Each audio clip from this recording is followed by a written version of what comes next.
Hello, readers of Every Word, and welcome to Every Word 365. I'm your host, Christina Munoz Madsen, and today we are reading Psalms 7 through 12.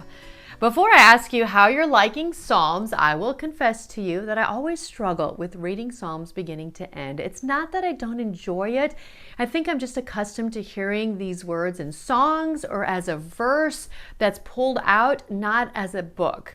I also never enjoyed studying poetry, as I've shared when I was in school. I know that's so awful to share, right? I think I just enjoy storytelling with a beginning, middle, and end so much more, and was never good at the abstract. So I'd love to hear from those of you that love the study of poetry. I'm sure you come to this book with a very different mindset. But here's what I enjoy thinking about: what David was going through when he wrote these Psalms.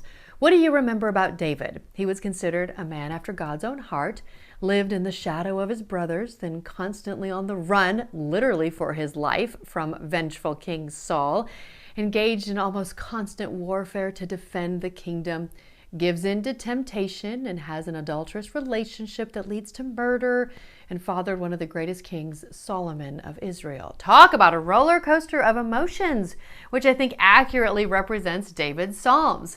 I guess knowing all that gives each psalm or worship some context, which I love. So what about you? Easy to read through or a bit of a struggle? If you're struggling at all, try this for fun. Read a psalm or two or more out loud. Feel free to add in some dramatic emphasis for effect. Remember, we are to make a joyful noise, and noise can be defined as a sound of any kind. It doesn't have to be pretty, just a praise and worship to God. So put on your actor face. You can be dramatic, and if you read some of these out loud, it can be a little bit more fun if you're struggling or getting bored at reading them over and over, all the Psalms in order. So tomorrow is Psalms 13 through 18.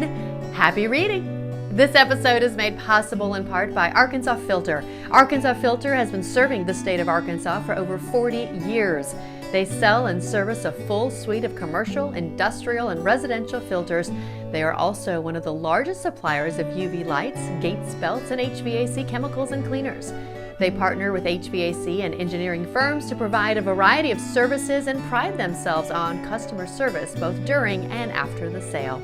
Go to arkansasfilter.net for more, and of course, we've included a link in the podcast description.